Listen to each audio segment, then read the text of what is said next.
Bonjour à toutes et à tous, bienvenue à cette masterclass Arte Éducation en direct du Forum des Images. Aujourd'hui, nous accueillons 200 élèves en présentiel et plus de 1200 connectés à travers toute la France. Aujourd'hui, nous accueillons Patrick Boucheron pour comprendre comment les dates façonnent notre vision de l'histoire. Patrick Boucheron, bonjour. Bonjour, merci de votre accueil. Plaisir.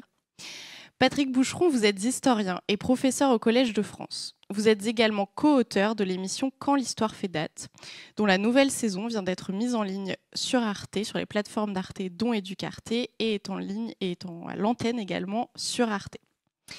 Dans cette émission, vous revisitez l'histoire à travers le prisme des grandes dates, inscrites à la fois dans les manuels scolaires, mais également dans nos mémoires collectives.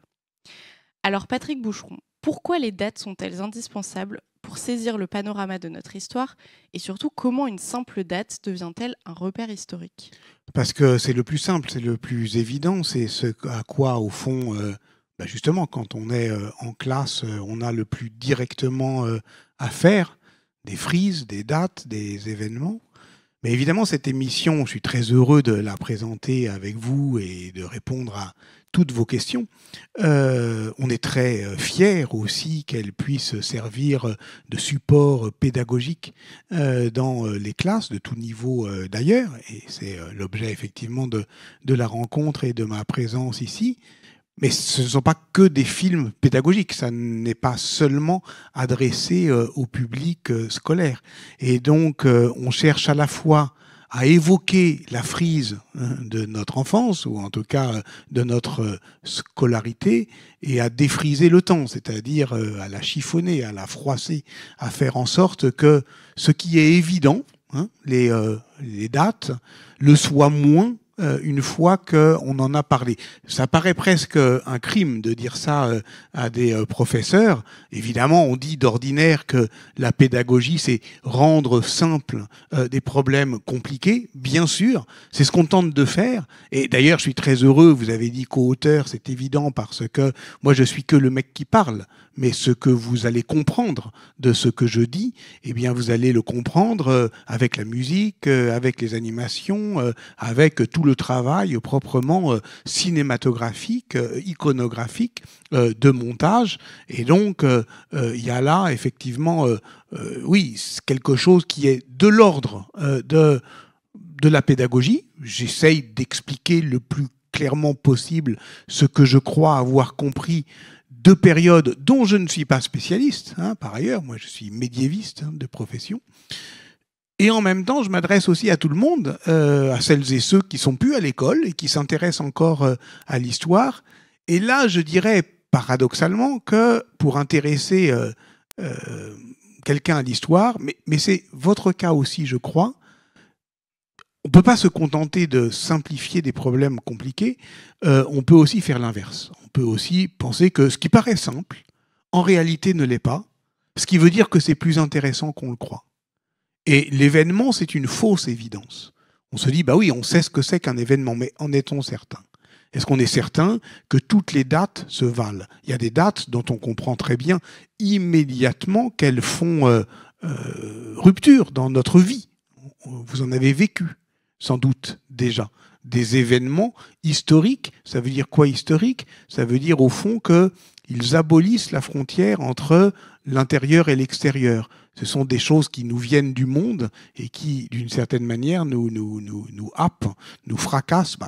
La plus évidente, vous l'avez toutes et tous vécu, c'est une pandémie. Une pandémie, par définition, ça vous rentre dans le corps littéralement. Et alors on sait ce que c'est que l'histoire. Mais d'autres événements finissent par le devenir à force d'en parler, à force d'y réfléchir, à force de les commémorer. Certains événements sont l'ombre pâle de leur propre mémoire. Et donc c'est tout cela, effectivement, qu'on essaye de faire. On n'essaye pas seulement de raconter l'histoire, on essaye de faire une sorte de grammaire de ce qu'est l'événement. Donc aujourd'hui, vous allez découvrir quelques épisodes de cette nouvelle saison à travers des extraits qu'on a choisis pour vous. Et vous allez surtout pouvoir poser toutes vos questions. Donc n'hésitez pas pendant les extraits même à les noter, ainsi que dans le chat, à les écrire au fur et à mesure pour qu'on puisse les prendre aux interludes. Pour commencer, moi j'ai une question pour vous, les élèves. On va commencer par l'année 800. Qui sait ce qui s'est passé en 800? Il y a des micros qui circulent, donc allez-y. C'est à propos de... C'est avec Charlemagne. C'est son sac... Je ne sais pas comment on dit exactement. Ben, on dit couronnement. Mais précisément parce que c'est un empereur et que ensuite les empereurs vont être sacrés, on peut dire sacre. Mais si on dit sacre, effectivement, on trahit le fait qu'on le voit aujourd'hui. Voyez, et on est, ce que vous dites là, cette hésitation, est-ce un couronnement? Est-ce un sacre? Voilà, ses ancêtres, son père, Pépin le Bref, avait été sacré, lui il est couronné. Ensuite, les rois et empereurs qui seront ses successeurs seront à nouveau sacrés. Donc, vous voyez bien que la mémoire et l'histoire ne sont pas si aisément partageables. Tout à fait. Cette hésitation est très révélatrice. Et ce qu'on va voir donc maintenant dans un extrait, c'est comment Charlemagne a réussi à se faire couronner en 800 à Rome, alors que personne ne l'a été depuis 476.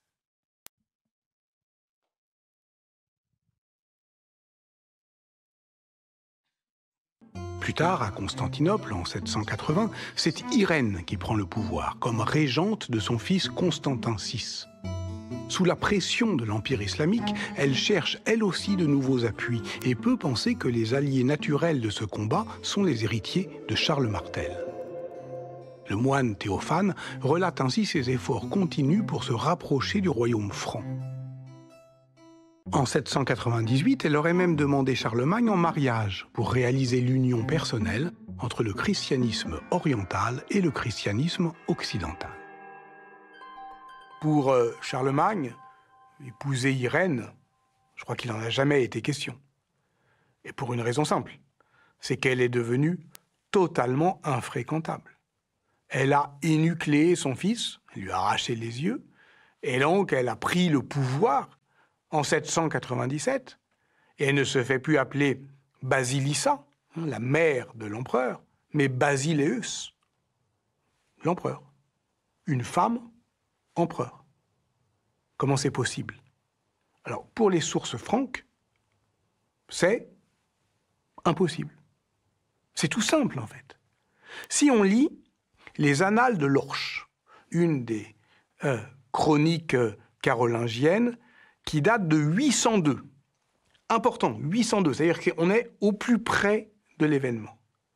Les Annales de Lorch, elles décrivent notre événement de manière encore plus simple.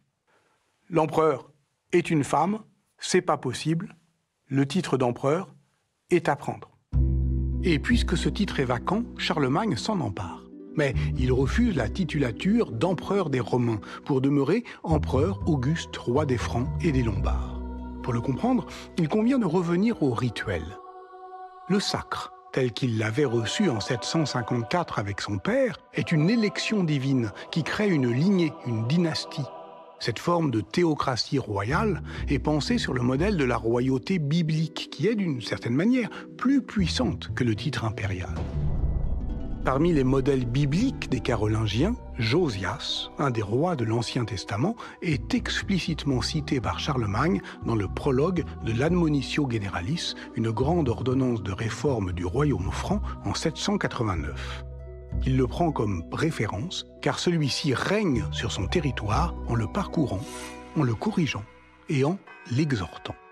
Et donc, ce qui est tout à fait caractéristique et éloigné donc du titre impérial, c'est que Charlemagne, c'est un roi prédicateur. Rex praedicator, dit-on dans les sources. C'est-à-dire quelqu'un qui manie les deux glaives, le glaive du guerrier, de Dieu, pour combattre, et le glaive de la parole, qui est en règle générale plutôt manié par les clercs. L'idée d'empire auquel accède Charlemagne en cette année 800, elle ne l'éloigne donc ni de la consistance territoriale des royaumes, ni de l'idéologie de l'élection divine de la royauté sacrée.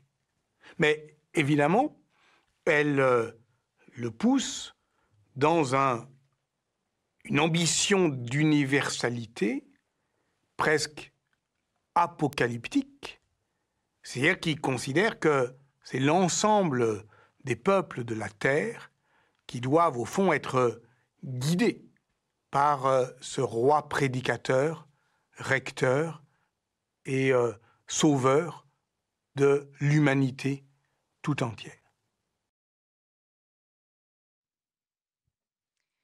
Est-ce que vous avez des questions suite à cet extrait? Est-ce que vous avez appris des nouvelles choses? J'entendais des murmures au fond de la salle, donc j'imagine que vous avez des questions.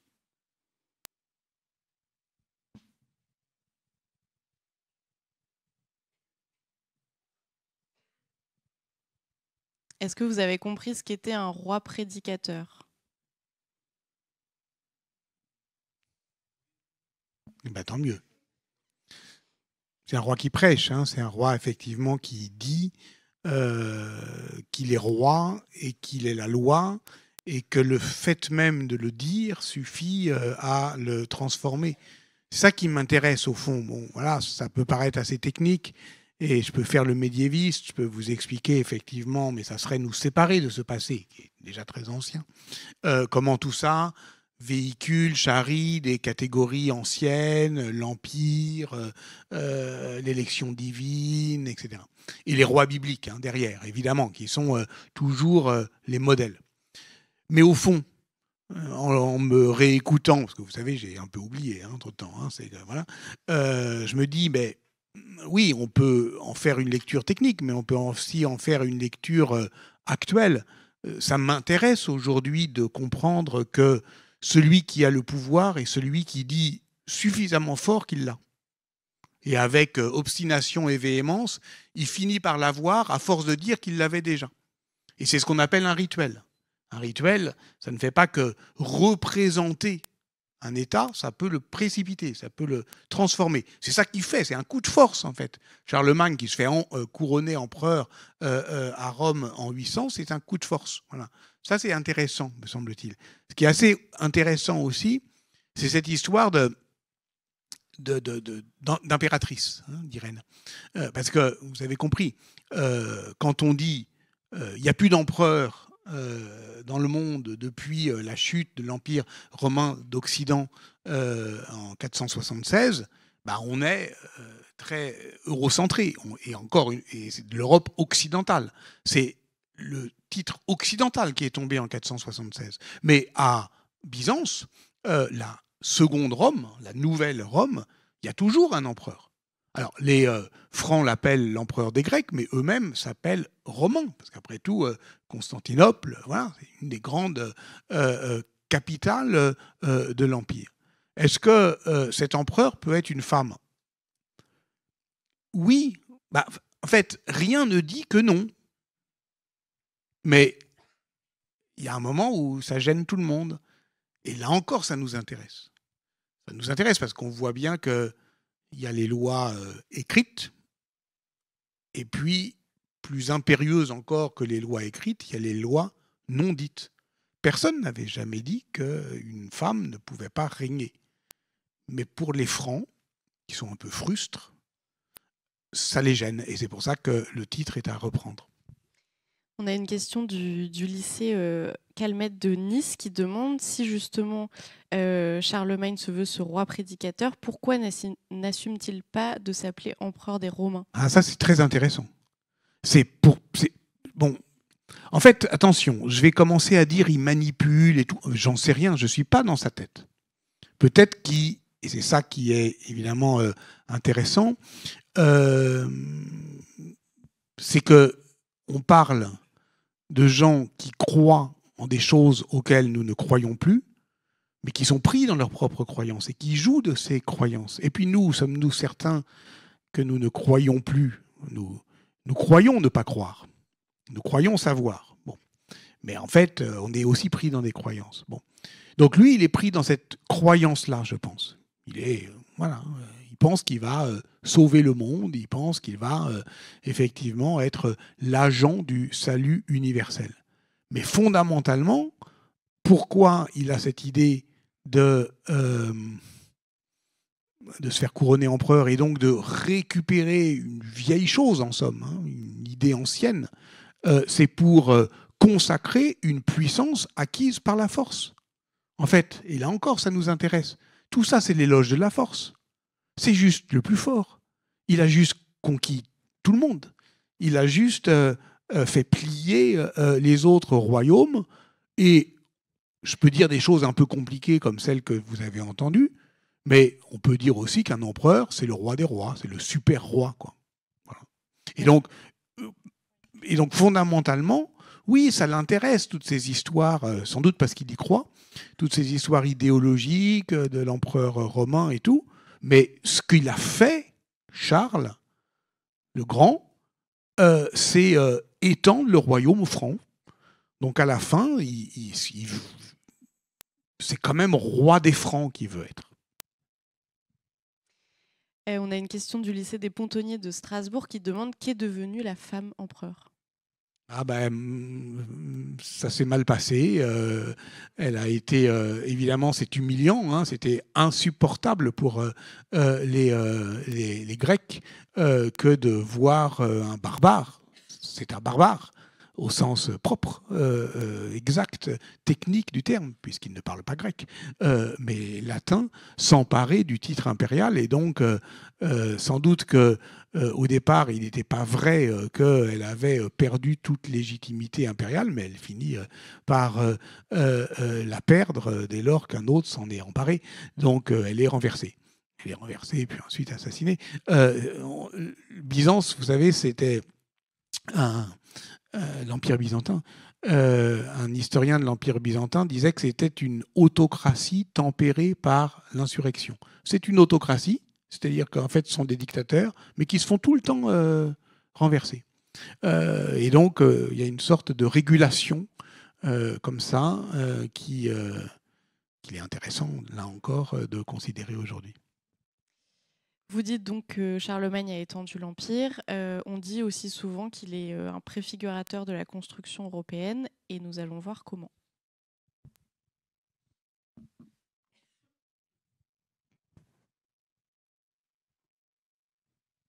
S'il est un lieu qui désigne cette ambition, c'est bien Aix-la-Chapelle.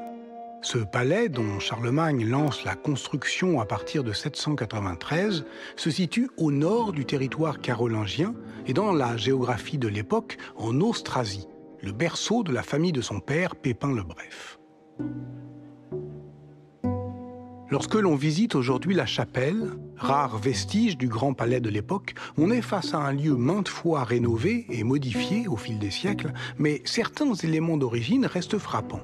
Le remploi des colonnes de marbre, venues de Ravenne et de Rome, tant pour soutenir le bâtiment que l'ambition liturgique et idéologique de Charlemagne, mais aussi son plan octogonal et sa composition architecturale complexe qui s'inspire des proportions de l'enceinte de Jérusalem et du temple de Salomon. Sous cette coupole, qui représente la voûte céleste, et au-dessus de la foule des fidèles, Charlemagne est ici entre le ciel et la terre, sur ce trône de marbre dont on suppose qu'il a pu être le sien.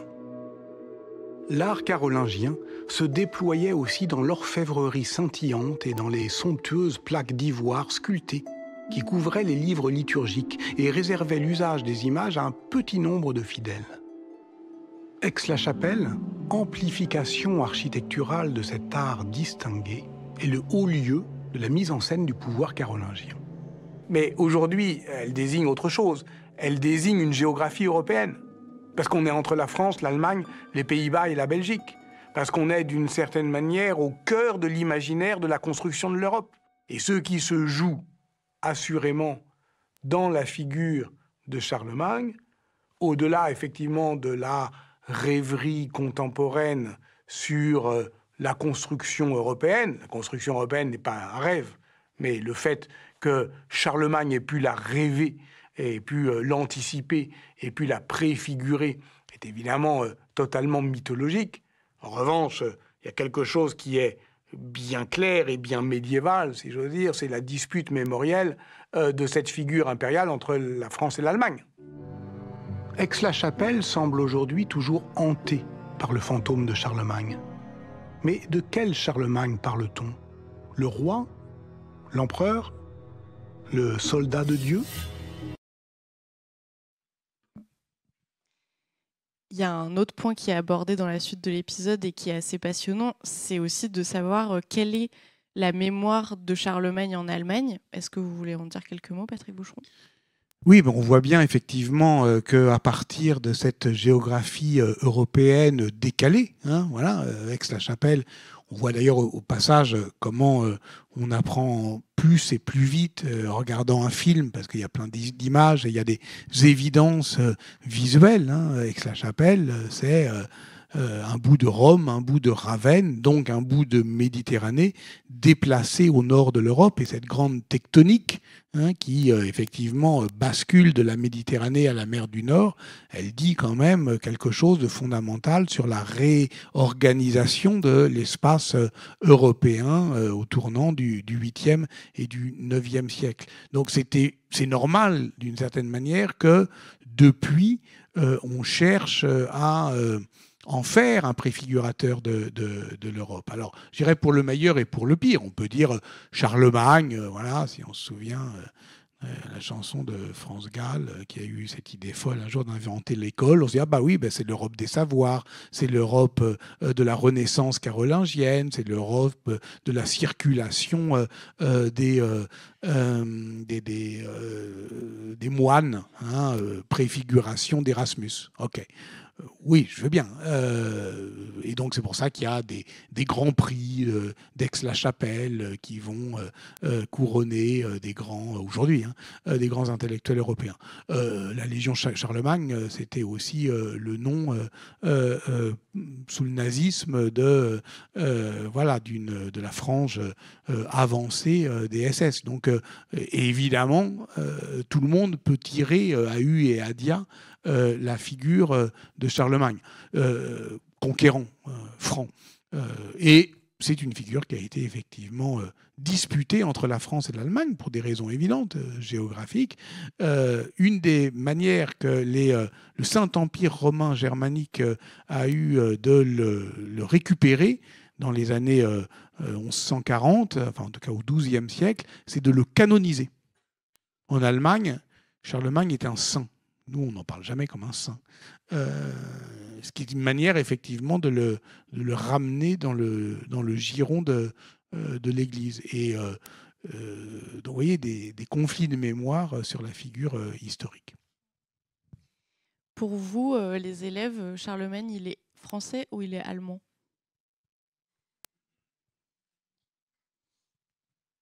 Répondez avec le cœur. Comme il y a une main devant. On ne sait pas trop. On peut dire qu'il est un peu les deux. Bah oui. Enfin, en tout cas, il vivait à une époque où ni la France ni l'Allemagne ne s'étaient construites l'une contre l'autre. Vous avez parfaitement raison. Je pense quand même que j'ai plus entendu allemand que français. Voilà. Karl der Grosse, je pense que, voilà, ne serait-ce que par son tropisme géographique, il est moins identifié à la conscience nationale. Mais les rois de France ont tenté de le ramener, évidemment, à eux. Oui. Moi, je pense qu'il est quand même plutôt allemand parce que ça reste un barbare. Sa capitale, c'est Aix-la-Chapelle, donc il est moins lié à la France par rapport à l'Allemagne et au peuple germanique. Oui, alors ça, c'est vrai du point de vue de la géographie et du point de vue, on va dire, de la géopolitique des peuples, mais du point de vue dynastique, je parlais des rois. Les rois, ils vont évidemment, les Capétiens, ils vont chercher à se brancher sur la lignée carolingienne et pas du tout sur la lignée mérovingienne, c'est-à-dire les rois d'avant. Ils vont vraiment chercher à construire une légende dynastique qui en fait, ce qui n'est pas vrai, les héritiers directs des Carolingiens. Et il y a un historien d'ailleurs dans votre épisode qui dit si on avait posé la question à Charlemagne s'il était français ou allemand, il n'aurait simplement pas compris la question. On a une question cette fois d'un lycée de Strasbourg qui demande où retrouver la source exacte des documents utilisés dans vos documentaires. C'est-à-dire où Physiquement, j'imagine. Ah bah tout ça est en ligne quand même. Ce qui est très, très intéressant, bon, par exemple, sur les sources de Charlemagne, les sources du couronnement de Charlemagne, il n'y en a pas tant que ça. Hein. Vous pouvez les trouver, par exemple, il y a un petit livre en folio histoire qui s'appelle Le couronnement impérial de Charlemagne, qui décrit, enfin, qui publie toutes les sources, celles dont je parle, hein, vous avez entendu peut-être Annales de l'Orche, etc. Mais toutes ces sources-là mises bout à bout, ça fait 40 pages. Bon, on parle du haut Moyen-Âge, hein, donc on parle d'une période qui est quand même faiblement documentée par rapport à d'autres. Mais c'est très intéressant de poser cette question parce que tout est disponible. C'est un peu comme l'histoire romaine, c'est-à-dire qu'au fond, on joue toutes et tous, les élèves, les profs, les historiens français, allemands, avec un jeu de cartes qui est sur la table, quoi. C'est pas une histoire qui est consommatrice de sources qu'elle va produire indéfiniment. Non, c'est avec un nombre très limité de textes qui sont tous traduits, tous disponibles, qu'on peut discuter. Voilà. Et c'est ça qui est intéressant, c'est-à-dire qu'effectivement, ce passé-là, il est disponible. C'est-à-dire que si je suis un historien de Charlemagne, je ne vais pas vous sortir de derrière les fagots un truc que vous ne connaissez pas. Non, vous le connaissez. Enfin, tout le monde le connaît, ou tout le monde peut le connaître. Voilà. Ça, c'est le propre, effectivement, des histoires anciennes. On a une question dans le chat. Pourquoi Charlemagne n'est-il pas considéré comme un saint en France ? Il n'est pas vraiment non plus considéré comme un saint en Allemagne. En vérité, qu'est-ce qu'il a fait de saint ? Enfin, il a quand même, voilà, c'est quand même un mec un peu brutal. La conquête de la Saxe, c'était atroce. Il massacrait tout le monde. Vous allez sans doute retrouver vos émotions d'enfant devant le sapin de Noël. Eh ben, sachez que le sapin de Noël, en fait, c'est une métaphore du grand arbre sacré des Saxons que Charlemagne avait conquis, et il avait décoré des têtes de ses ennemis qui sont devenus des boules et de leurs entrailles entrelacées qui sont devenues des guirlandes. Bon, c'est ça Charlemagne. Donc les empereurs allemands ont fait semblant de le considérer comme un saint. En réalité, c'est pas très crédible.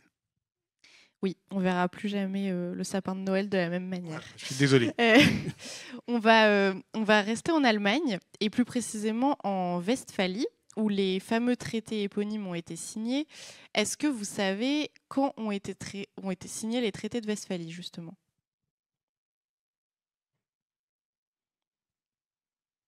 Je pense que c'était dans les repères du brevet, donc normalement tout le monde le sait. Non, c'est pas au programme.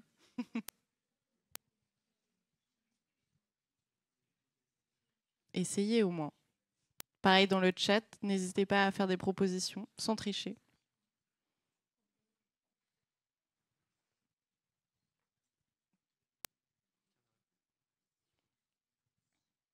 Bon, personne ne sait. Eh bien, on va le découvrir dans l'épisode. Je vous le dis quand même en avant-première, c'est en 1648. J'imagine que vous ne savez pas non plus où ça a été signé, donc vous allez le découvrir. Et pour comprendre surtout la teneur de ces traités, il faut comprendre à quelle guerre ils mettent fin, et c'est ce que nous allons voir dans cet extrait.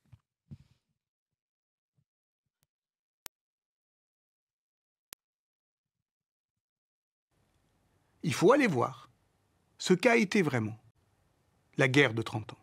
Donc si on doit raconter la guerre de 30 ans, par où on commence ? Traditionnellement par un événement assez retentissant, qui est la défenestration de Prague, le 23 mai 1618. Ce jour-là, à Prague, En plein cœur du Saint-Empire, des représentants de l'empereur catholique sont jetés par la fenêtre par des membres de la noblesse de Bohême à majorité protestante. Pour eux, il n'est pas question qu'on leur impose le catholicisme intransigeant de l'empereur. Mais le conflit n'est pas seulement religieux, il porte sur les structures de l'Empire. Formé de multiples États, d'alliances et de principautés qui élisent leur empereur, le Saint-Empire se fracture en 1619 quand les nobles protestants de Bohême ne reconnaissent pas le nouvel empereur Ferdinand II et appellent un calviniste, Frédéric V. C'est le début de la révolte de Bohême. Ferdinand II, catholique, s'oppose à Frédéric V, protestant. Et les territoires bigarrés de l'Empire prennent parti pour l'un ou l'autre, ralliant dans le même temps d'autres pays européens. Le 8 novembre 1620, les deux armées se font face lors de la bataille de la Montagne Blanche. Le catholique Ferdinand II sort vainqueur, mais l'Europe, fragmentée entre catholiques et protestants depuis plusieurs décennies, s'embrase. Cette guerre européenne, elle dure.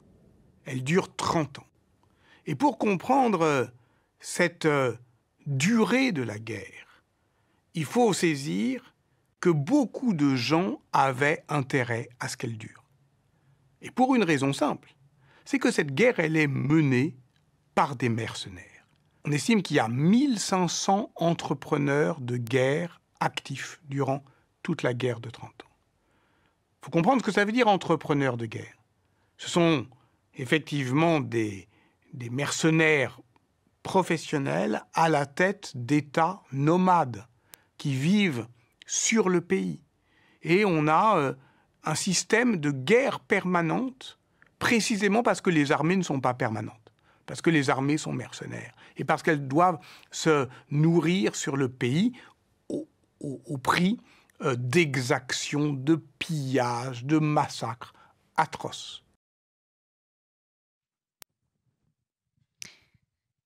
On se demande donc, en voyant cet extrait, pourquoi la France est-elle ensuite rentrée en guerre?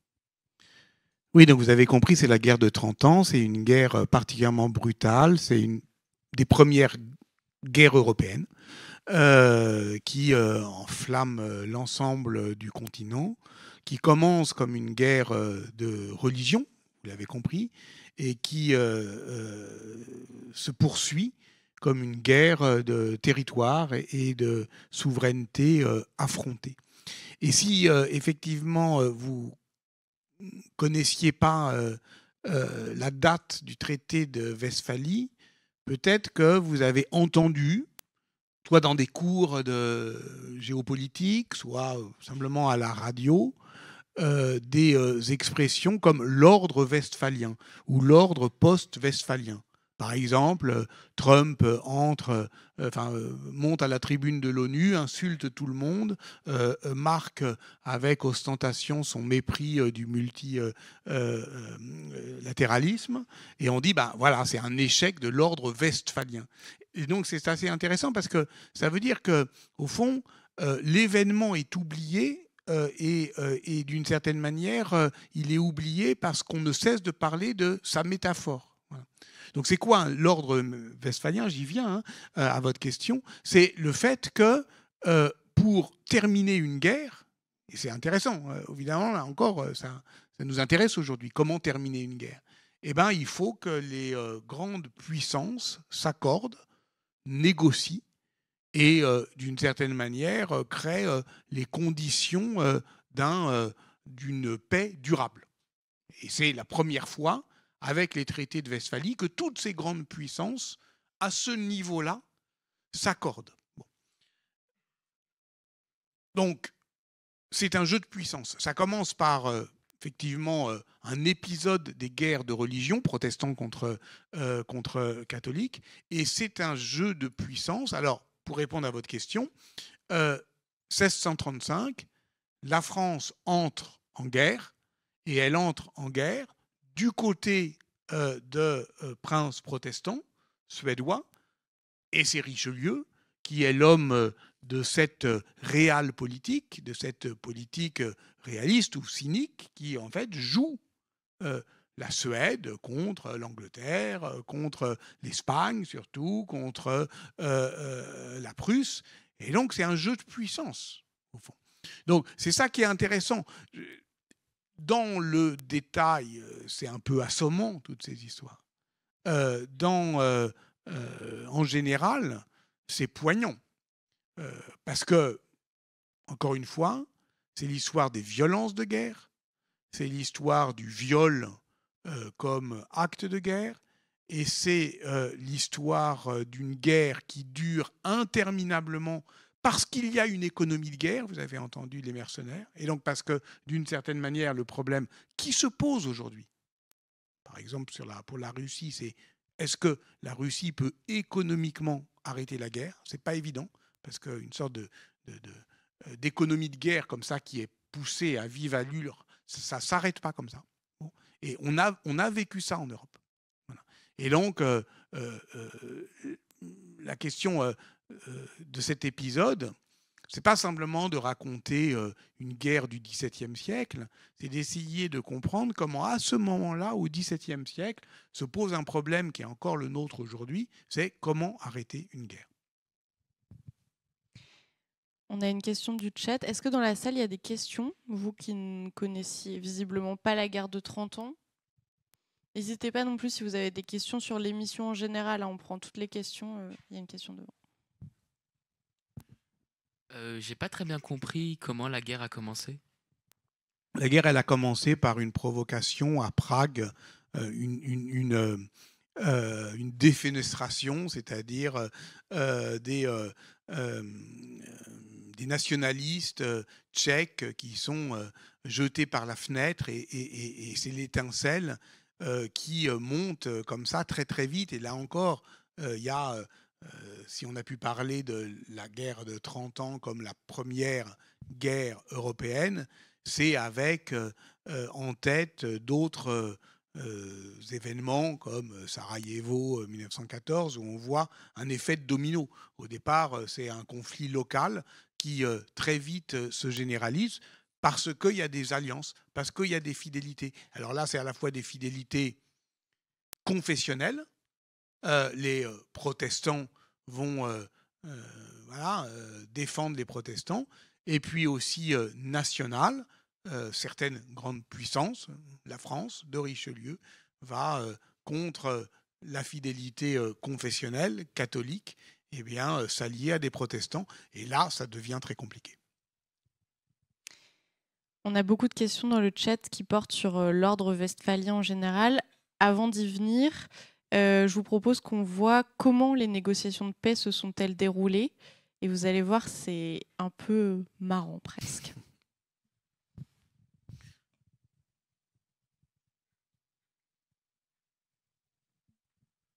Et pendant que les horreurs s'accumulent, les négociations pour parvenir à une paix ont déjà commencé. Le 30 mai 1635, le traité de Prague instaure une paix relative entre protestants et catholiques du Saint-Empire. Mais la guerre se poursuit et l'idée d'organiser un grand congrès de paix fait son chemin dans chaque camp. Mais où ? Le 25 décembre 1641, lors de la conférence de Cologne, on définit la ville de Münster pour rassembler les délégations catholiques et celle d'Osnabrück pour les représentants des protestants.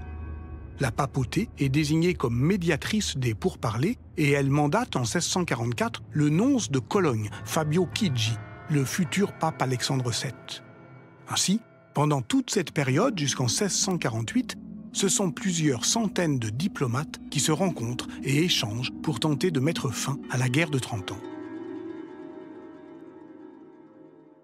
Et donc, cette mécanique de la négociation, il est très intéressant de la saisir au plus près des pratiques, où les gens habitent, où est-ce qu'ils se réunissent, où est-ce qu'ils parlent, comment ils parlent, dans quelle langue parlent-ils.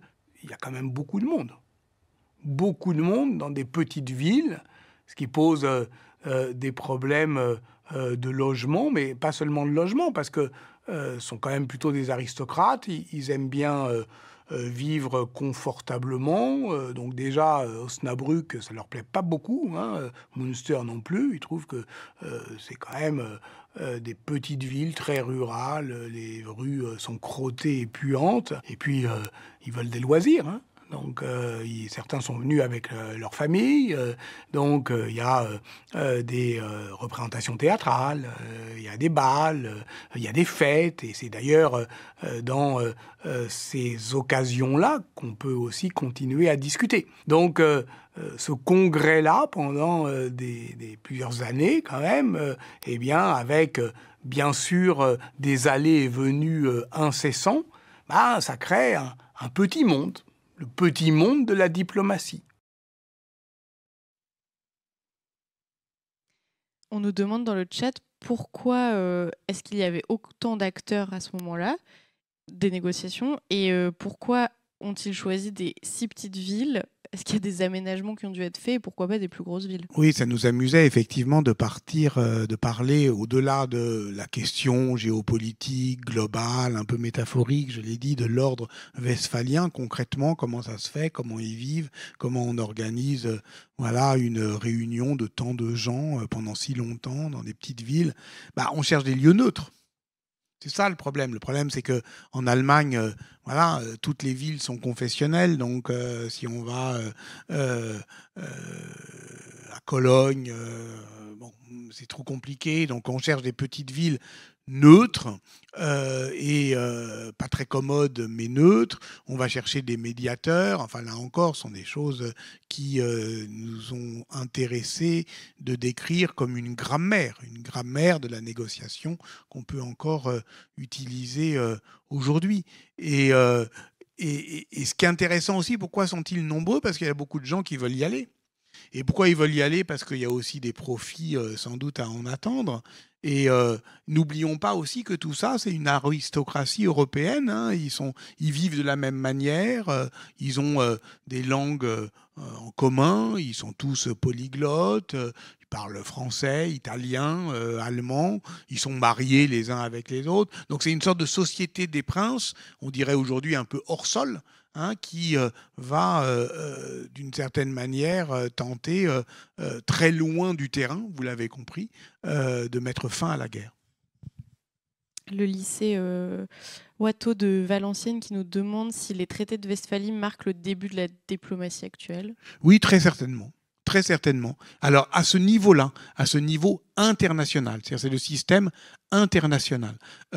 Moi, j'ai travaillé sur l'Italie, sur l'Italie de la fin du Moyen-Âge.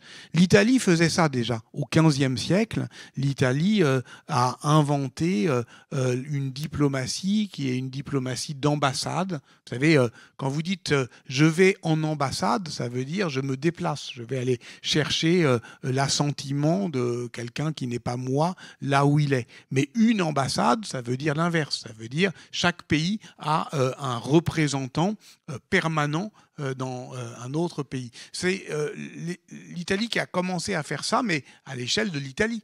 C'est-à-dire des ambassades florentines à Rome et romaines à Florence. Et donc, d'une certaine manière, le XVIe et le XVIIe siècle, en Europe, c'est une Italie en grand. C'est-à-dire ce qui a été inventé dans le laboratoire italien et mis, évidemment, à l'échelle européenne avec Westphalie. Et c'est pour ça que c'est devenu, sinon proverbial, du moins métaphorique. On parle d'un ordre westphalien pour désigner les relations internationales. Voilà, c'est-à-dire ce que je viens de dire. La France fait cela, l'Italie dit ceci, l'Allemagne veut que. Voilà, c'est-à-dire personnifier un jeu de puissance comme si, en fait, on les identifiait à des individus. Et on est au XVIIe siècle, donc c'est au même moment qu'on invente l'individu souverain.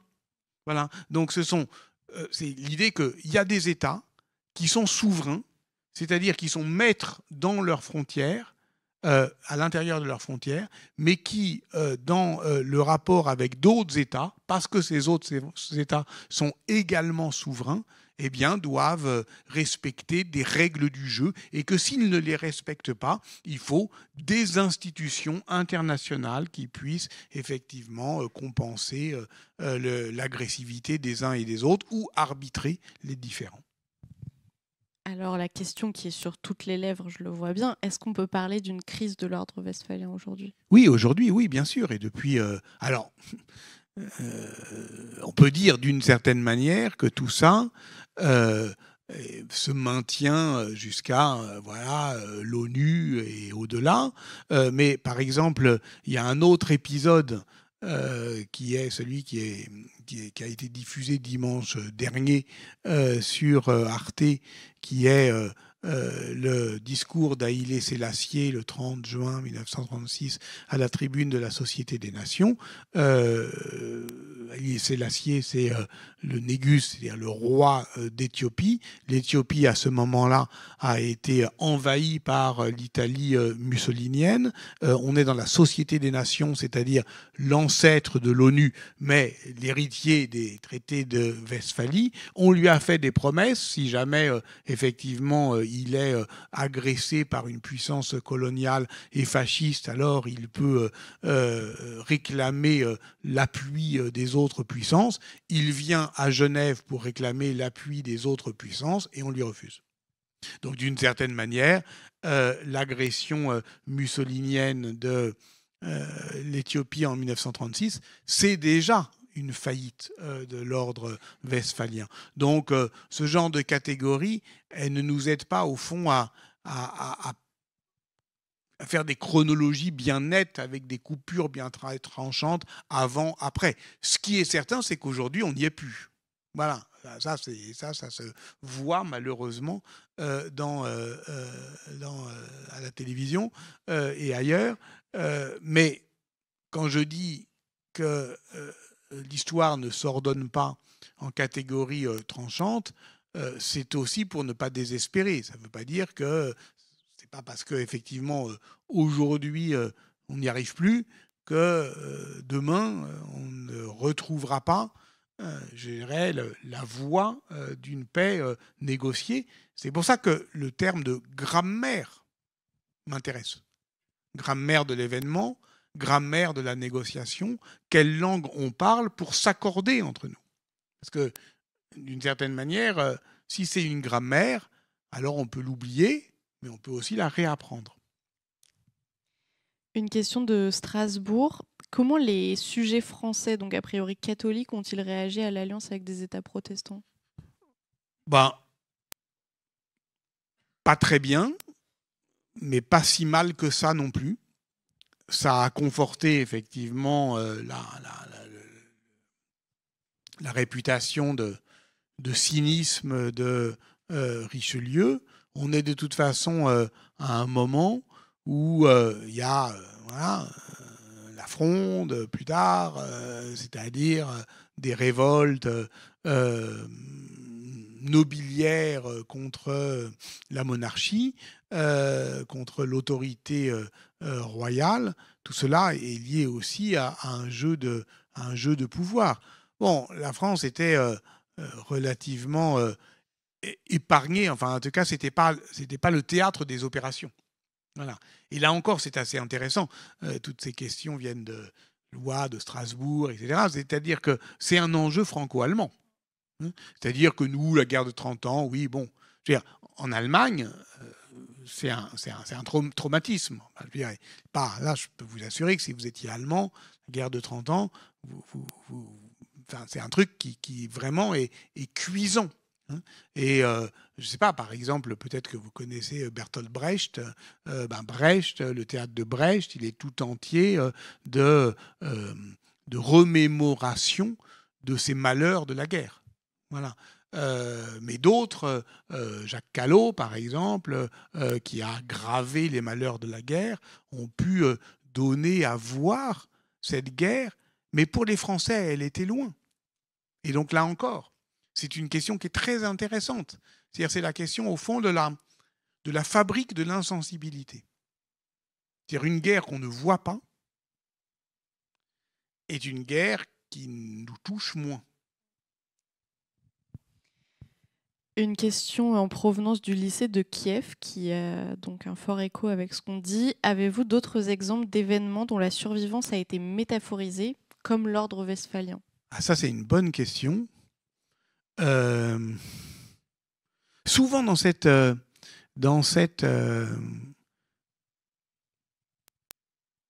dans cette série documentaire, Quand l'histoire fait date, on cherche vraiment l'événement réel derrière sa métaphore. C'est-à-dire, il y a quelque chose dont on parle, mais on parle de ceci en parlant d'autre chose, et on va chercher l'événement. Qu'est-ce qui s'est vraiment passé ce jour-là? Voilà. Je vais donner un exemple, alors là, qui est l'exemple totalement, qui semble totalement déplacé, mais c'est un épisode un peu difficile, mais que j'aime beaucoup. On a fait un épisode sur le déluge. Le déluge, bon, c'est un mythe. OK. C'est le mythe biblique, le déluge, Noé, l'arche de Noé, etc. Derrière le mythe biblique, il y a des histoires mésopotamiennes, on les raconte aussi, Gilgamesh, etc. Bon, voilà. On peut faire une analyse de ce mythe, et dans ce cas-là, c'est intéressant. Ce mythe, il nous intéresse directement, ce mythe, parce que c'est le mythe de la fin du monde, mais ça raconte que la fin du monde a déjà eu lieu, et que nous vivons un recommencement. C'est-à-dire Dieu nous a châtiés, il a voulu annihiler l'humanité, puis au dernier moment, il s'est dit, bon, ok, allez, j'en sauve 2, quelques animaux, et ça repart. Et donc, on vit un recommencement. C'est assez intéressant. Très bien. Donc, c'est un pur mythe, pure métaphore. Si je parle du déluge, je vais parler effectivement de notre hantise de la fin du monde et d'une fin du monde par dérèglement climatique. Mais à un moment donné, on se demande, mais qu'est-ce qui s'est passé? Est-ce qu'il y a quelque chose qui s'est passé? Est-ce qu'il y a quelque chose qui s'est passé vraiment autour du 3e millénaire avant notre ère qui raccroche au fond ce que vous appelez la métaphore à un événement réel? Et on le cherche. Et dans ce cas-là, c'est assez intéressant. C'est que là, on est dans l'histoire de la Terre. On est dans l'histoire, effectivement, de des variations du niveau de la mer, de ce qu'on appelle la transgression marine. Et on essaie de trouver quand même un événement derrière le mythe. Merci. Il y a une question? Oui, moi j'ai une question. Mais après, pour organiser la paix, pourquoi les protestants ils se sont rassemblés dans une ville et les catholiques dans une autre? Parce qu'au début, ils ne voulaient pas s'entendre. Voilà. Donc au début, il y a les catholiques d'un côté, les protestants de l'autre, le pape qui fait l'aller-retour. Là encore, c'est un truc, le pape, pas en tant que chef des catholiques, mais en tant que diplomatie pontificale. Il y a des choses qui peuvent, là encore, avoir un écho contemporain, jusqu'au moment où on signe un accord. Mais entre catholiques et protestants, en 1648, c'est pas simplement la guerre de 30 ans qu'il faut solder, c'est plus d'un siècle d'affrontements confessionnels. Donc, on comprend effectivement que ça soit difficile et qu'au départ, la coprésence, c'est-à-dire la présence de tout le monde au même endroit, soit pas possible. Moi, j'ai pas compris. Je voulais savoir à partir de quand on considère qu'une guerre est longue. Ça, c'est une bonne question. 30 ans, c'est long. 100 ans, c'est très long. C'est une très bonne question. Au Moyen-Âge et à l'époque moderne, la guerre, elle est saisonnière, en fait. Il y a une saison pour la guerre. Voilà, plutôt le printemps. C'est pour ça que Mars est le dieu de la guerre. Et que, au fond, une guerre, elle ne doit pas s'éterniser parce que elle doit assez rapidement désigner le vainqueur. Ce qu'on appelle une bataille. Une bataille, c'est, dans l'esprit chrétien, au Moyen-Âge, le combat qu'on mène pour arrêter la guerre. Si la guerre s'éternise, alors on va faire comme un duel où chacun va reconnaître effectivement un champion. Et lors d'une bataille, la plus célèbre, c'est la bataille de Bouvines, 1214, lors d'une bataille, on dit que celui qui gagne est celui dont le bras a été armé par Dieu. Donc même celui qui est défait reconnaît la victoire de celui qui a gagné. Mais si on n'a plus cet accord sur notre désaccord, alors la guerre peut durer. La guerre de 7 ans, ça ne dure pas 30 ans, mais ça dure trop longtemps et c'est déjà considéré comme une guerre longue. Donc je ne peux pas te répondre précisément, mais une guerre qui dure plus de 1 ou 2 saisons est déjà une guerre anormalement longue dans l'imaginaire belliqueux européen, pétri de l'esprit providentiel du catholicisme qui fait qu'à un moment, Dieu doit décider, trancher.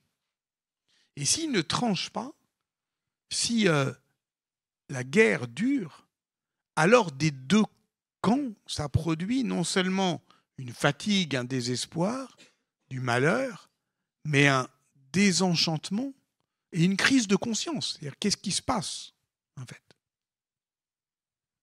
D'un côté, il y a effectivement un renforcement des identités. Les catholiques se sentent plus catholiques, les Allemands plus allemands. Mais de l'autre, c'est la confiance dans l'ordre du monde qui est ébranlée. Est-ce qu'il y a d'autres questions sur ce sujet? Oui. Oui, moi j'ai une question éventuellement. Alors moi je ne suis pas élève, mais les professeurs ont le droit de poser des questions aussi peut-être. Ils n'osent pas les poser, j'imagine. La question que j'ai envie de vous poser finalement, à hauteur d'élève, c'est comment ils ont fait du coup à Westphalie pour faire la paix. Et je pense qu'effectivement la leçon de l'histoire qu'on peut peut-être tirer, c'est, vous avez dit Westphalie, c'est aussi comment on termine une guerre. Et je pense qu'aujourd'hui, pour beaucoup d'Ukrainiens et sans doute des Russes aussi, pour beaucoup de Gazaouis et d'Israéliens aussi, comment on termine une guerre? Il y a un très beau texte de Wajdi Mouawad hier dans Le Monde qui a accompagné la délégation française à l'ONU à New York la semaine dernière sur cette question comment terminer une guerre, comment on finit une guerre. Et comme Wajdi Mouawad est un dramaturge qui a connu la guerre, qui vient de la guerre civile au Liban et qui essaye de comprendre ce qui lui est arrivé depuis l'histoire ancienne, en l'occurrence de la tragédie grecque, il ramène l'histoire de la guerre de Troie, de la tragédie, pour essayer de comprendre. Et, pardon, ça paraît un peu pompeux, mais lisez ce texte, c'est un très beau texte. En gros, il y a des réponses techniques à cette question. Comment on termine une guerre? Quand on a un langage commun de la négociation, quand on s'accorde sur les désaccords, quand on accepte autre chose que la reddition sans condition de son adversaire. Mais profondément, dit Wajdi Mouawad, quand on retrouve au fond une empathie qui considère la souffrance de l'autre. Voilà. Ce qui est le cas des Grecs. C'est-à-dire qu'à un moment, l'Iliade, c'est le moment où les Grecs pleurent la mort d'Achille, leur ennemi. Voilà. Et le théâtre, c'est le lieu où on est convié à s'émouvoir de la peine de ceux qui ne sont pas nous. Voilà. Donc, fondamentalement, il y a un côté assez rigolo dans Westphalie où on voit ça discute, ça bouffe, mais cette histoire de on joue ensemble, on va au théâtre, il y a des bals, etc. On réapprend au fond à vivre ensemble. Ça paraît un peu anecdotique, mais finalement ça ne l'est pas. Parce que ça finit par produire, refaire humanité en fait. Voilà. S'il n'y a plus de questions, s'il y a encore une question, allez-y. Même s'il y a eu un traité, etc., est-ce qu'on peut dire qu'il y a un parti qui aurait plus perdu que l'autre? Ah oui, quand même. C'est-à-dire que c'est pour ça qu'il y a une asymétrie entre la mémoire, je dirais, allemande ou germanique et la mémoire voilà, française, par exemple, oui, c'est-à-dire que les pays, enfin l'Allemagne, ça ne veut pas dire grand-chose à ce moment-là, mais enfin en tout cas a plus souffert et a plus perdu, bien sûr. Merci. On a une question dans le chat qui est une parfaite transition vers l'épisode suivant. Qu'est-ce qui vous a poussé à faire l'épisode sur l'indépendance d'Haïti? Et je précise que la question provient de Basse-Terre, donc en Guadeloupe. Bah justement pour... alors, deux choses. D'abord parce qu'on savait, vous savez, c'est long, hein, ça fait 3-4 ans qu'on a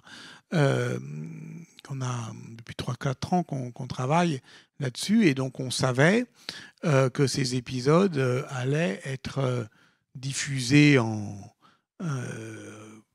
2025, et on savait que 2025, c'était le bicentenaire de 1825.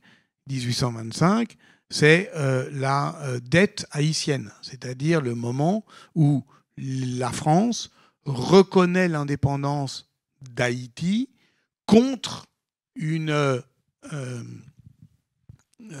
un dédommagement des anciens propriétaires esclavagistes. Bon. Ce qui est un truc monstrueux qui aujourd'hui pose un problème, puisque Haïti demande réparation de cette dette, puisqu'ils ont pendant plus d'un siècle payé le prix fort de leur indépendance à la France, et que ce transfert de richesse d'un pays très pauvre à un pays très riche relativement, eh bien, a considérablement réduit les chances d'Haïti dans effectivement l'économie du développement. Donc on savait qu'il y aurait un problème mémoriel en 2025, et que, parce que ça serait le bicentenaire de la dette, et parce que, d'ailleurs ça n'a pas manqué, hein, on en parle, et donc il fallait aller, je dirais, à l'origine de cette question. C'est-à-dire, la dette haïtienne de 1825, elle soldait la révolution haïtienne de 1804. Et en règle générale, voilà, moi, ce qu'on m'apprenait quand j'avais votre âge, c'est qu'il y avait la Révolution française, bon, voilà, qui était la grande révolution universelle, voilà, qui s'était imposée au monde. On oubliait un peu 1776, hein, la déclaration d'indépendance des États-Unis, qui est un épisode de Quand l'histoire fait date, saison précédente. On oubliait toutes les révolutions atlantiques. Non, il y avait la Révolution française, qui, comme tout ce qui était français, s'était imposé au monde, et les autres avaient soit suivi, soit avaient résisté, mais en tout cas, c'était d'une certaine manière déterminé par rapport à la Révolution française. Alors on nous disait, ah oui, il y a Haïti, et moi, on m'apprenait la Révolution française aux colonies. C'était ça. Parce que Haïti, c'est une colonie française, Saint-Domingue. Et ce qu'on sait aujourd'hui, c'est que la révolution haïtienne de 1804 est la révolution, parmi les révolutions, toutes les révolutions de ce temps, la plus accomplie. Parce que c'est la seule à abolir l'esclavage définitivement et à imposer un État noir. Donc, ce n'est pas simplement un effet de la Révolution française aux colonies, c'est la plus accomplie des révolutions dont la Révolution française est une des modalités. Donc, raconter l'histoire de la Révolution haïtienne, c'était de deux manières, par rapport à la dette et par rapport à l'événement lui-même, faire œuvre de reconnaissance. C'est-à-dire reconnaître qu'il y avait là un événement considérable pour notre histoire, pour toute notre histoire. On va donc revenir en images sur les prémices de cette révolution grâce à l'extrait 6.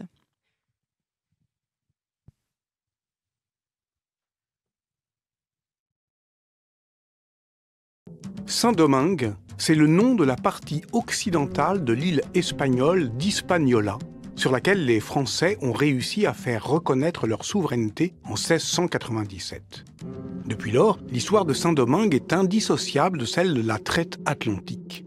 Du XVIe au XIXe siècle, le commerce triangulaire entre l'Europe, l'Afrique et l'Amérique a jeté plus de 12 millions d'Africains transformés en marchandises dans les cales des navires négriers. Un fait historique sans équivalent, dans lequel l'empire colonial français occupe une place de premier ordre. La colonie de Saint-Domingue en particulier, qui repose sur une économie de plantation de café, d'indigo et de sucre, compte à elle seule plus de 450 000 esclaves. Ils représentent 90% de la population, voire 95% si l'on inclut les hommes libres de couleur et les métis, que l'on appelle les mulâtres. Une fois débarqués, l'espérance de vie d'un esclave ne dépasse pas 3 à 5 ans. L'économie de plantation de la colonie française de Saint-Domingue est une des plus mortifères du continent américain. Et pourtant, en France, on l'appelle l'Éden du monde occidental, la perle des Antilles. Pourquoi des noms si prestigieux? Mais parce qu'il faut savoir qu'en métropole, 1/8 de la population française vit directement ou indirectement du commerce haïtien. Cette importance économique est inséparable d'un régime de violence physique particulièrement cruel. L'économie coloniale de plantation est en effet régie dès 1685 par le fameux Code noir, qui réglemente la condition des esclaves. Sans doute est-ce ce régime de terreur qui explique qu'à Saint-Domingue, pendant des décennies, les esclaves ne se révoltent pas, ils fuient. C'est ce que l'on appelle le marronnage.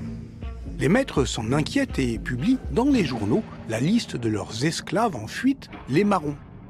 Mais dans les années 1780, les planteurs renforcent la répression à un point tel que des grèves éclatent sur les plantations. L'année 1784 est même marquée par l'assassinat de plusieurs maîtres.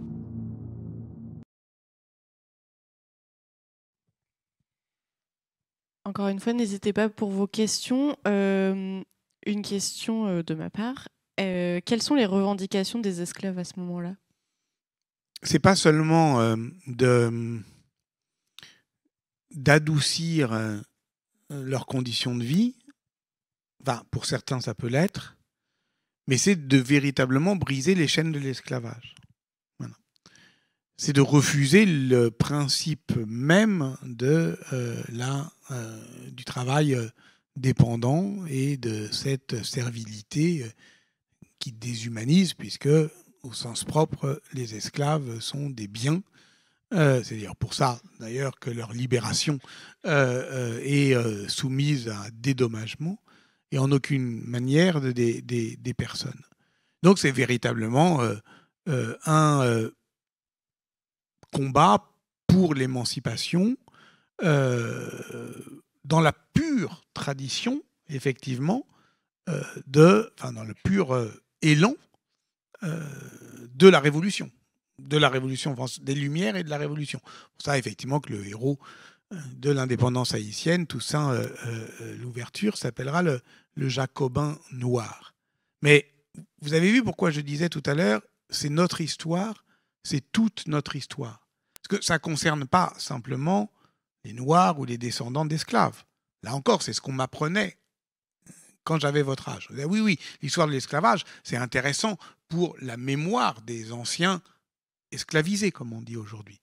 Ça peut l'être aussi pour la mémoire des anciens esclavagistes, mais c'était quelques négriers, quelques armateurs à Bordeaux ou à Nantes. Mais non, en fait, vous avez vu ce qu'on dit sur l'importance économique de l'économie de traite pour la France. C'est-à-dire que c'est toute notre histoire à nous. Parce que sans l'esclavage, sans la traite, il n'y a pas de développement économique de l'Europe. Voilà. Sans l'esclavage, sans la traite, il n'y a pas le monde dans lequel on vit aujourd'hui qui s'est construit à ce prix-là. C'est à ce prix-là que vous mangez du chocolat écrivait que vous buvez du chocolat, écrivait Voltaire dans Candide en 1763. Donc, c'est pour ça que c'est très intéressant, parce que c'est totalement ambivalent, cette histoire. Ça met les révolutionnaires français, dont certains ne sont pas racistes, dont certains sont anti-esclavagistes, mais devant, la plupart, un dilemme insurmontable. C'est-à-dire que, oui, ils comprennent bien que s'ils étaient vraiment des révolutionnaires conséquents, ils accorderaient les droits aux esclaves qu'ils accordent aux citoyens. Mais ils savent dans quel monde ils vivent. Et ils savent que le monde dans lequel ils vivent ne serait plus vivable sans l'économie de la traite. Une question du lycée d'Épinal. Est-ce qu'il y a des voix qui s'élèvent en France métropolitaine contre l'esclavage et à partir de quand ? Bien sûr, l'abbé Grégoire, par exemple, dès 1789 et un peu avant, 1787-1788, cette Société des Amis des Noirs. Ce que vous avez vu là, à un moment furtivement à la droite de l'écran, c'était une représentation d'un navire négrier. Et ce navire négrier, on est en train de le restaurer. Moi, je fais une petite exposition, vous pourrez y aller à la bibliothèque de l'Arsenal à partir du mois de mars, notamment à partir des archives de l'abbé Grégoire. Il en avait fait une maquette. On voit effectivement comment les corps noirs sont empilés dans un sens, puis dans l'autre, à fond de cale. Il en avait fait une maquette pour le montrer à la tribune de l'Assemblée pour dire « Regardez, ouais, c'est ça. C'est ça, c'est très concret, c'est ça, c'est comme ça qu'on met les gens. » Voilà. Ce qui est intéressant comme prise de conscience, en fait, par la visualité, par faire voir la guerre qu'au nom du progrès, on faisait au genre humain avec la traite esclavagiste. Bon. Donc, là encore, bien sûr qu'il y a une prise de conscience. Mais je parlais de 1776, pour l'indépendance américaine, c'est un peu le même problème. Ok, très bien, nous sommes nés tous libres et égaux en droit, oui. Et les Noirs, ouais, les Noirs aussi. Les Indiens, peut-être pas. C'est un dilemme. Et ce qui est assez intéressant, c'est de voir que nous sommes aujourd'hui les filles et les fils de ce dilemme. Toutes et tous. Pas simplement en fonction de notre... qu'on se sent descendant d'esclaves ou pas descendant d'esclaves. On est toutes et tous les filles et fils de ce dilemme, de cette ambivalence de la modernité. Je pense que c'est très important. Des fois, ce qu'on raconte a l'air un peu compliqué, un peu contourné, un peu ambigu. Mais c'est important que ça soit ambigu. Parce que justement, ça permet de comprendre notre intranquillité aujourd'hui, notre malaise parfois face à cette histoire. Oui, une question. Tout devant là.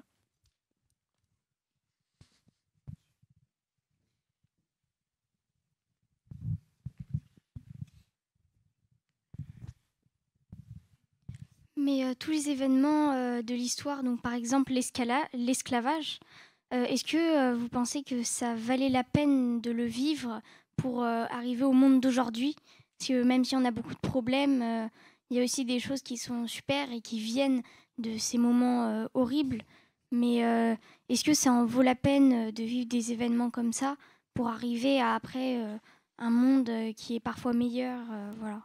Je ne sais pas, c'est une très belle question. Je ne sais pas si ça valait la peine, mais je sais que la peine des femmes et des hommes, elle a été très inégalement répartie. Voilà. Et que beaucoup ont subi cette peine. Et que si c'est toute notre histoire, c'est que, par exemple, l'esclavage, c'est aussi un laboratoire de la violence, de la domination, qui ensuite, même lorsque l'esclavage est aboli, d'autres peuvent le subir, cette violence et cette domination. Je vous donne un autre exemple qu'on a aussi développé dans des épisodes, notamment de la première saison, le procès de Socrate. on vit en démocratie. On est heureux de vivre en démocratie. On est fier de ça et on doit le défendre. Très bien. On dit que la démocratie est née en Grèce, à l'été grec. On voudrait effectivement que l'ensemble, enfin que tout soit né en même temps, et la philosophie et la démocratie. Oui, mais la démocratie, elle naît en mettant à mort un philosophe, Socrate. Et puis la démocratie athénienne, on le sait mieux aujourd'hui, elle est indissociable de l'esclavage. Indissociable.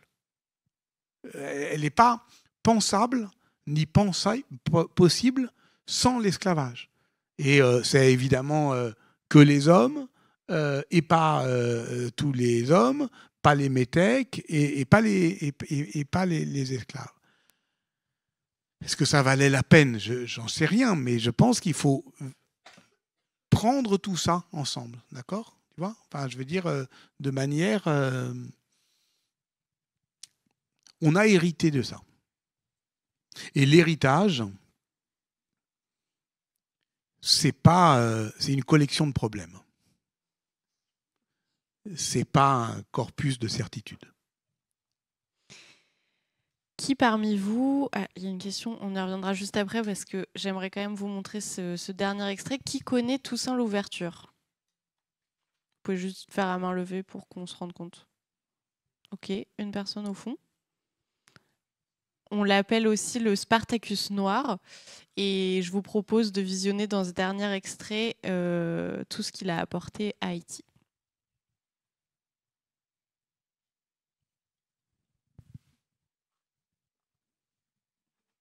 L'histoire n'est pas terminée, mais elle s'incarne désormais dans la figure de celui qui, pour la postérité, sera le Jacobin noir, Toussaint l'Ouverture. Entre 1791 et 1793, Toussaint l'Ouverture s'impose comme un des meneurs de la révolte qui va, à partir de 1794, changer d'alliance et prendre le parti du camp républicain. En 2012, le public français découvre Toussaint l'Ouverture dans un téléfilm réalisé par Philippe Niang. Et c'est bien la première fois qu'un film est consacré à la vie du personnage le plus emblématique de la Révolution haïtienne. Nous sommes maîtres de notre destinée. On y trouve le récit des origines de ce Toussaint Bréda qui, né esclave, est affranchi à l'âge de 33 ans. Merci, monsieur. On y apprend comment, au cours de l'insurrection, il acquiert son surnom de l'Ouverture pour les ouvertures qu'il fait dans les camps ennemis. Stratège autodidacte, il adapte ses alliances à son mot d'ordre « liberté générale ». Le port des Gonaïves est maintenant la propriété du roi d'Espagne. C'est ce que rappelle le film en le montrant combattre aux côtés des Espagnols puis des Français après l'abolition de l'esclavage. Le directoire vous exprime sa reconnaissance et vous élève au grade de général de division. Vive la République! Toussaint l'Ouverture, c'est un chef militaire qui lit les antiques, qui lit les traités de art militaire gréco-romain, qui est ce lettré en campagne qui, d'une certaine manière, parvient à inverser le rapport de préjugés racial. On est bien loin de l'image de la férocité des Noirs. Non, avec Toussaint l'Ouverture, le Spartacus noir, comme on l'a appelé aussi parfois, eh bien, la révolution haïtienne a trouvé son incarnation la plus glorieuse et la plus autoritaire. En moins de 10 ans, après avoir défait les puissances étrangères et les oppositions internes, Toussaint l'Ouverture parvient à se hisser à la plus haute fonction du pouvoir à Saint-Domingue. Il organise la transition de l'esclavage à la liberté, sans toutefois abolir le système de plantation qu'il soumet à un régime sévère. Il relance la production du café, du coton et du sucre, qui recouvrent en partie, en 1801, leur niveau de 1790. C'est cet homme fort qui proclame, en juillet 1801, la première constitution haïtienne, autonomiste, anti-esclavagiste et antiraciste. En France, il y en a un qui réagit vivement, c'est le premier consul, Napoléon Bonaparte. À la nouvelle de la promulgation de la Constitution haïtienne, il organise une expédition, ce qu'on appelle l'expédition de Saint-Domingue. Au départ, le rapport de force fait qu'en 1802, Toussaint Louverture est défait à 3 reprises. Et le 7 juin 1802, il est fait prisonnier et envoyé en exil.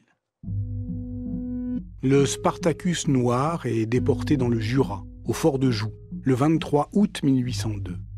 Bien que Napoléon Bonaparte ait exigé qu'on lui réserve un traitement convenable, c'est dans une cellule étroite, à peine éclairée par un ray de lumière, qu'il vécut les 5 derniers mois de sa vie, s'éteignant le 7 avril 1803. Cette geôle du fort de Joux est le premier lieu de mémoire lié à l'esclavage et son abolition en France hexagonale. En 1955, Aimé Césaire lui consacre un passage de son cahier d'un retour au pays natal. C'est un homme seul, emprisonné de blanc. C'est un homme seul qui défie les cris blancs de la mort blanche. Au Panthéon, c'est en reconnaissance de son rôle dans l'abolition de l'esclavage qu'une plaque commémorative à la mémoire de Toussaint Louverture est apposée en 1998. C'est là encore qu'en 2023 fut organisée une cérémonie lui rendant hommage, animée par l'acteur haïtien Jimmy Jean-Louis, qui l'incarne dans le film éponyme. La mémoire de Toussaint Breda dit Louverture. Toussaint Louverture meurt le 7 avril 1803, mais ce n'est pas lui le perdant de l'histoire. Le perdant de l'histoire, c'est Napoléon. On a une question de la salle qui était restée en suspens. Est-ce que... Oui, là-haut.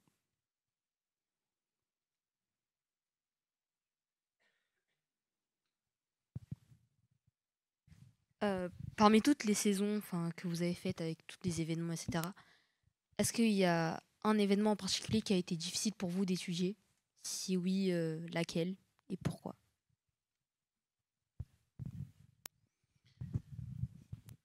C'est vrai que quand ça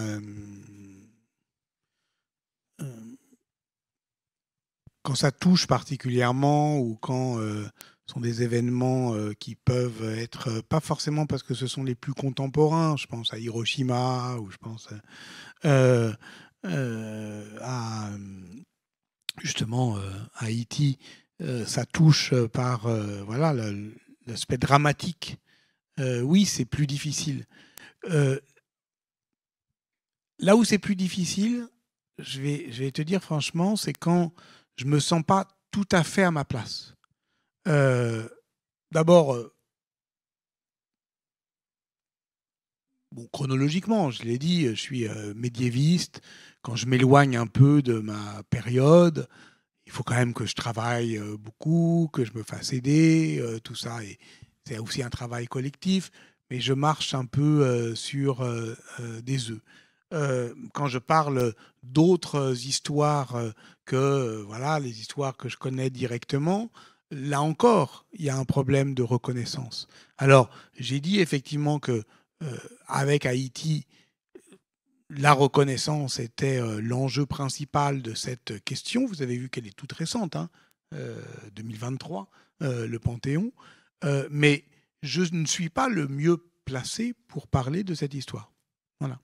C'est pour ça qu'il y a une historienne haïtienne qui en parle, de même que pour Haïlé Sélassié, on a demandé à un historien éthiopien d'en parler. Je ne dis pas qu'à chacun son histoire, je dis qu'il faut admettre que sur certains sujets, je ne dis pas qu'on n'est pas à l'aise, je dis qu'on n'est pas les mieux placés pour en parler. Voilà. Lorsque on parlait d'Hiroshima, la question, c'est pas tant de se dire c'est difficile, c'est un massacre, etc. C'est d'essayer de comprendre, de se mettre à la place quand même, voilà, des Japonais. C'est pas évident, c'est pas si facile que ça. D'abord, faut y aller, il faut voyager, il faut parler, voilà. Et c'est cette question de l'empathie dont on parlait tout à l'heure à propos justement de comment se terminer une guerre.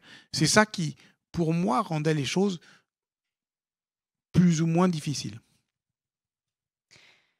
On a une question du lycée Montgrand à Marseille qui demande « Quel regard portez-vous sur le projet en Floride de renommer la traite et l'esclavage comme relocalisation involontaire et plus généralement sur la manie qu'ont certains dirigeants de renommer l'histoire ?»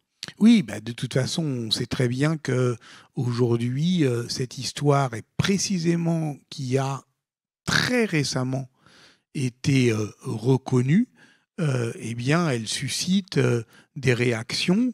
Là, la désignation de Floride est évidemment ce qu'on appelle une euphémisation, c'est-à-dire d'atténuer la violence d'un phénomène en lui donnant un nom plus doux. Bon. Dans l'Amérique trumpiste, cette histoire est vraiment l'histoire qui est la plus systématiquement ciblée et révisée. Et les départements d'histoire des universités américaines sont d'abord contrôlés sur ces questions-là. Voilà. Et c'est d'autant plus frappant que, encore une fois, voilà, je vous parle, je suis évidemment vieux, mais je ne suis pas non plus totalement un vieillard. Je veux dire, moi, ces histoires-là, on ne m'en parlait pas du tout. Du tout. Donc, ça ne fait pas si longtemps qu'on en parle. Et pour beaucoup, ça fait trop. Déjà, je ne trouve pas qu'on en parle tant que ça, mais pour beaucoup, c'est déjà trop. Donc, on est évidemment dans un combat qui est un combat d'interprétation, ou même simplement, vous le dites fort justement, de dénomination. Voilà. Et nommer les choses, c'est déjà effectivement les accepter ou les refuser. Encore une fois, voilà, c'est le travail, il consiste, les dates, il ne s'agit pas simplement de les retenir. Il ne s'agit pas de se dire ça a eu lieu, même si en même temps c'est important. Il s'agit de voir ensemble ce qu'on peut en faire. Et ne pas nier que l'histoire est une matière inflammable aujourd'hui. Que nous, on cherche à faire notre métier paisiblement, à donner des cadres, c'est important évidemment, dans un milieu scolaire, sinon des certitudes, du moins des repères. Mais ensuite, effectivement, comme on n'est pas des prédicateurs, contrairement à Charlemagne, eh ben, de tout cela, on doit discuter. On va prendre une dernière question, au fond.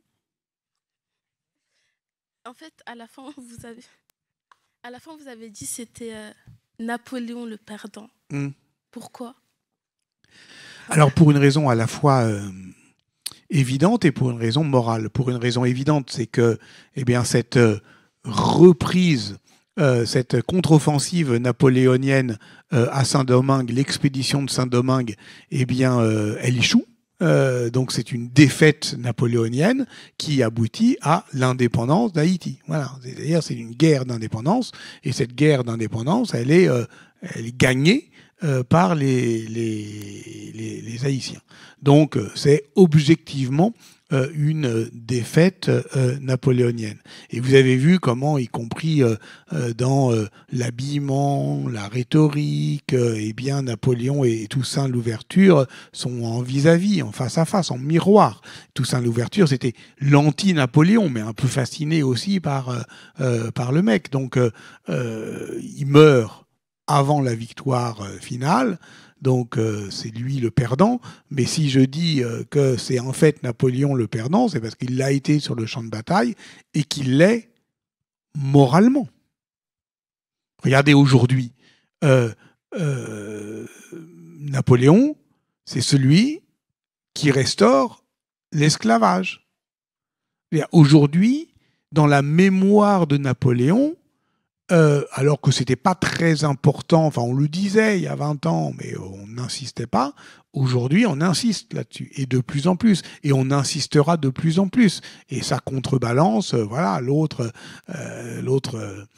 l'héritage profondément ambivalent de Napoléon, père du Code civil, etc.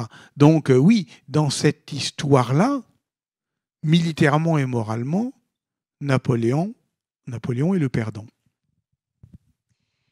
On arrive donc au terme de notre masterclass. Un grand merci à toutes les classes qui nous ont suivis et surtout un immense merci à vous, Patrick Boucheron, pour toutes ces lumières. Non, c'est moi qui vous remercie. Merci pour votre attention, pour vos questions. Bon courage et à très bientôt.